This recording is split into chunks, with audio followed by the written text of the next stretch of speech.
In July 1998, they released a collection of three Nancy Drew Files books: Danger for Hire, Make No Mistake, and Poison Pen. Here are my reviews for all three books in this collection. We start with Nancy talking at a high school career fair. Chief McGinnis asks her to take the patrolman's exam when she's old enough, but Nancy is old enough. You must be 17 and a half to take a patrolman's exam. Chief McGinnis must have this confused with the fact that you must be 21 to become a police officer. Doesn't he know the difference between an officer and a patrolman? Now I'm wondering how he became chief of police in the first place. Argo Funk Book Review. Argo Funk Book Review. One of the high school students is Cindy Larson. She likes Nancy Drew so much she has a scrapbook dedicated to Nancy, which covers the last few years of Nancy's life. This is creepy. Nancy tries to explain that not all of her cases are safe and easy, but Cindy is determined to believe Nancy is a goddess of mystery. The third person at the career fair is Tom Hayward, head of Hayward Security. One of his warehouses is robbed. The crooks got past the coated doors, tied up a security guard named Adam Reeves, and took 200 boxes of junky CDs. Brenda Carlton interrupts. I noticed she wasn't invited to career day. And Nancy finds someone sneaking in the warehouse. It's Cindy! She followed Nancy here because she wants to help with the case. She is definitely a stalker. Stanley Loomis, who runs the other security business in town, hacks the warehouse's PA system to say nasty things about Hayward for a few minutes. Loomis, the chief of police is right here listening to you. Don't be an idiot. At home, Carson makes some dad jokes and warns Nancy to be careful. She patrols the warehouse district that night. The culprits push some boxes on top of her, and they rob another warehouse. Again, they only take a small amount of junky things, instead of stealing valuable merchandise. It's like the robbers aren't doing this for the money. Adam Reeves is the only guard who's worked at both warehouses, and his resume has a 6-month gap. Nancy meets Neil Masterson, the business's VP. Masterson explains the security system works on randomly generated access codes, which change weekly. The codes are memorized, then instantly destroyed, so it's basically impossible to break the security system without inside help. Brenda writes some nasty articles about the break-ins, and the company's stock starts to plummet. Nancy's dad explains how the stock market works here. I feel like that's something they should have taught her in high school. In any case, Carson assures Nancy it makes perfect sense for a company to lose 3/4 of its value at the exact same time it has lost no clients or money. That's how stock markets work. Nancy patrols at night again, and the culprit attacks her with a bomb. The paint is blown off of her car. Dad is not happy, and he orders her off the case. Nancy explains why this case is so important to her. It's because of the career fair. She's seriously thinking about becoming a career detective now, and she wants to know if she can do it. This is book 52 of the series, Nancy. You don't have to be a super sleuth to know you can solve mysteries at this point. Nancy interviews Loomis, who clumsily tries to hide the fact that Hayward offered to buy his business. A car follows Nancy as she leaves. Nancy prepares for a dangerous car chase, but nope, it's just Brenda Carlton. She's bad at everything, including driving. Brenda falls into a pit of mud. She brags her great investigation skills, aka her father, revealed that Masterson is in desperate need of money to pay for his child's surgery. When Nancy questions Masterson about it, he acts incredibly guilty. Nancy makes Cindy research all the suspects. It turns out Loomis and Adam both went to jail, albeit in different decades. Cindy steals Masterson's mail. It's illegal to open someone else's mail, but Nancy has a workaround. She drops some liquid on it. The envelope turns see-through for a minute, then it turns back to normal, with no indication that it was ever touched. What? What is this magical envelope reading solution that Nancy is using? Since when can she read through any envelope ever? Why hasn't she used this before? Continuity! Well, the magical solution reveals that Masterson is moonlighting for Loomis. in exchange for money for his child's operation. Nancy regularly patrols the warehouse area. She's fooled by a decoy and is pushed off a building. The final time, Cindy interrupts, and as a result, the two girls are locked in a building. The culprits open a gas line, and our heroes build a staircase out of boxes to reach the window. Cindy decides detective work is too dangerous for her at this point, and she stops obsessing over Nancy. Dad explains how the stock market works again. See, when you lose money on the stock market, it's not actually losing money, it's called a paper loss. I'm sure that's a great comfort to Hayward, who is no longer a millionaire. It's just a paper loss. Nancy realizes this is an on-purpose paper loss. Hayward drove down his company's stock so he could buy shares on the cheap. Hayward knew Brenda is a trashy reporter, so he called in anonymous tips to her to ensure the stock would crash. He plans to miraculously solve the robberies and recover the stolen goods, thereby driving the stock price back up and making himself a huge profit. Nancy confronts Hayward, who plays it smart and cool. Just like book 1, Brenda barges in like an idiot, and Hayward takes her as his hostage. He drives away, but Nancy gives chase. She smashes her car into his, forcing him off the side of the road. This distracts him long enough for the police to catch up. I'm not sure why the police let Nancy take over their car chase, to be honest. The end. Post-book follow-up. At the end of the book are 2 one-page teasers for the River Heights spin-off series, along with a 12-page sample of book 9. I figured the sample would be chapter number 1 of the book, but no, it is scenes from chapters 1, 2, 5, 7, and the pointless scene where they make it seem like Nancy Drew will be in the book. She's not. But hey, now we know why they put that scene in the book. It was a fake out for the previews in Nancy Drew Files 52 through 54. I'm honestly surprised they didn't use one of the River Heights characters as Nancy's high school sidekick for this book. I'd rather see her team up with Nikki Masters than Cindy Larson, although it was cute for Nancy to have a fangirl in this book. The culprit's plan in this book was well thought out, as was what happened to the 2 non-culprits. Sadly, the investigation is not as good. It's 5 chapters of Nancy patrolling the warehouses at night, only to run into jump scares. 5 times is too many, especially since the 3rd one, as Nancy falls for a decoy, the least frightening of those cliffhangers. I liked how Carson and Hannah were worked into the story. Nancy wondering if she could become a career detective was interesting and surprisingly emotional. Sadly, there was no follow-up to it. I want to know about Nancy's career plans. Is she going to college or starting the detective biz full-time? Overall, it's a good book. The writing has quality, the author makes good use of regular characters, and the confrontation scenes were particularly nice. I think it would have been improved if, say, 2 of the jump scares were removed, but still a great entry in the series. I give Nancy Drew Files number 52, Danger for Hire, a 9 out of 10. Millionaire Clayton Glover died recently. He has no heir since his son Matt disappeared in a skiing accident 5 years ago. But wait! A man shows up claiming to be Matt. He says he's been away for so long because the ski accident gave him amnesia. But I thought avalanches cure amnesia in this series.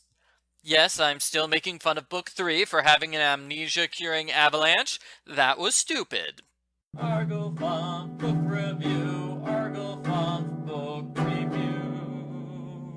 Everyone wants to know if this is the real Matt or an imposter who wants to inherit the family fortune. He knows things that the real Matt would know, like where things are located in the house, his fondness for sandwiches drowned in mustard, and his private nickname for Mrs. Adams, the housekeeper.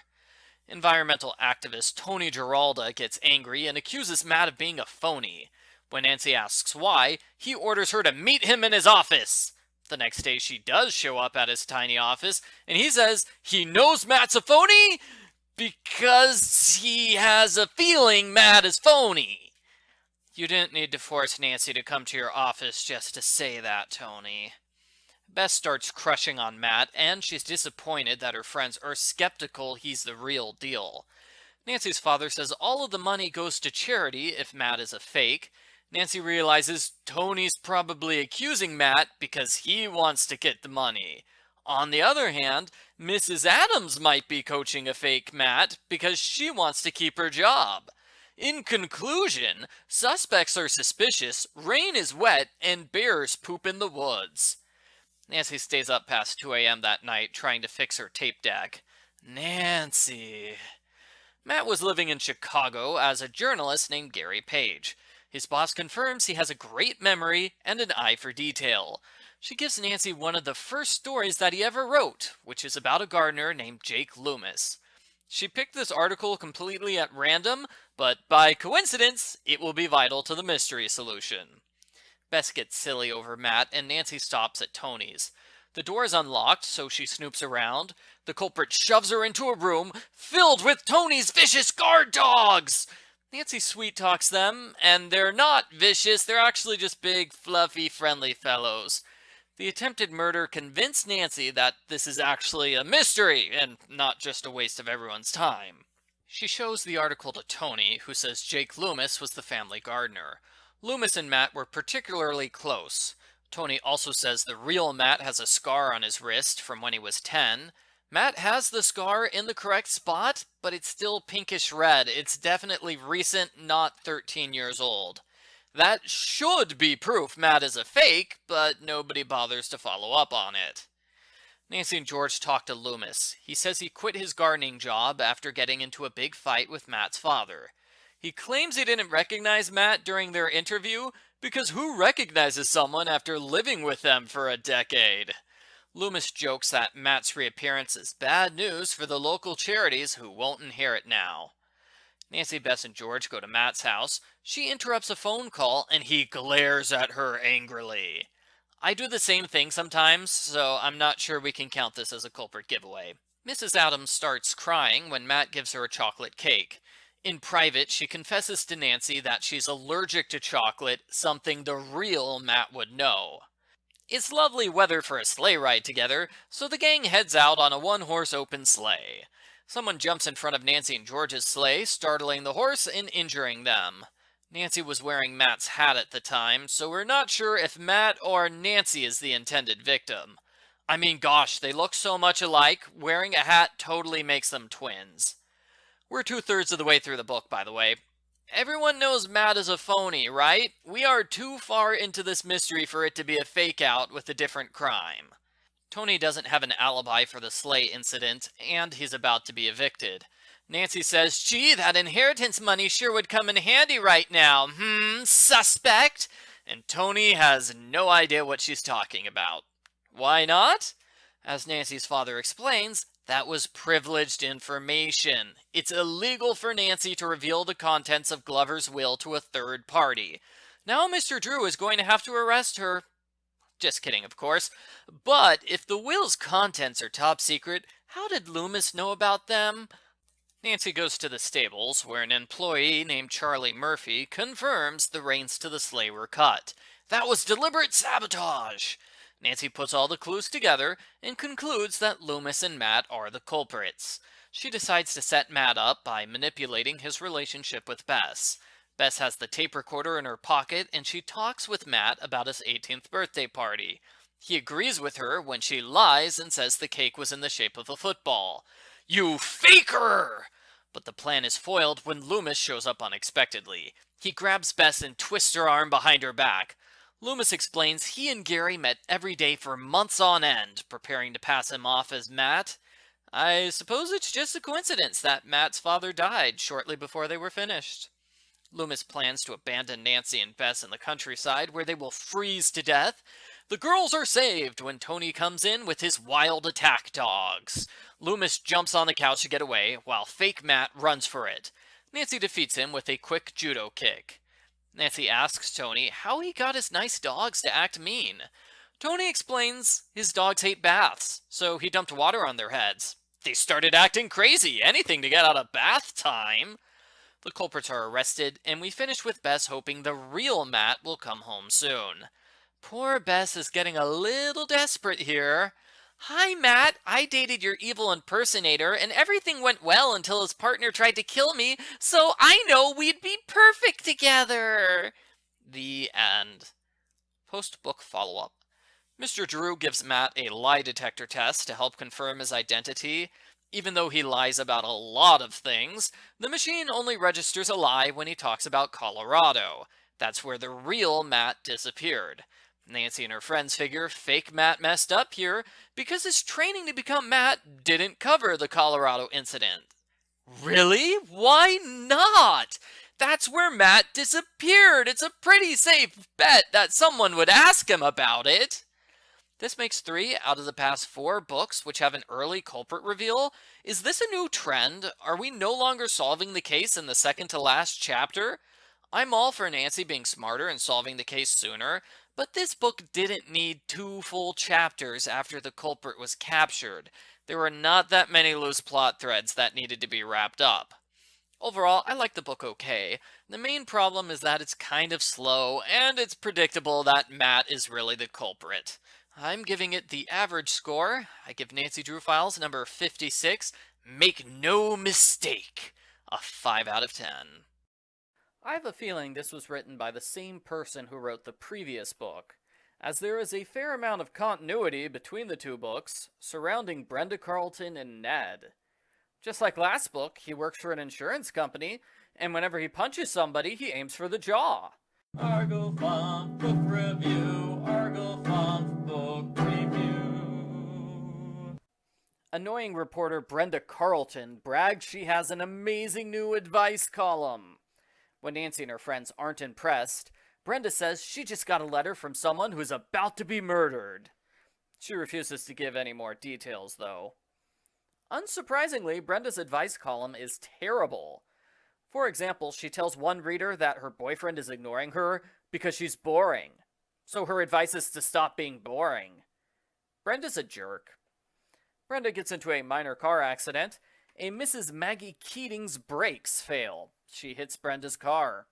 Brenda throws a fit, and Nancy's distracted by a mystery man in the crowd.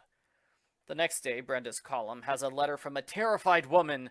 She thinks her husband is trying to kill her thanks to a series of dangerous accidents.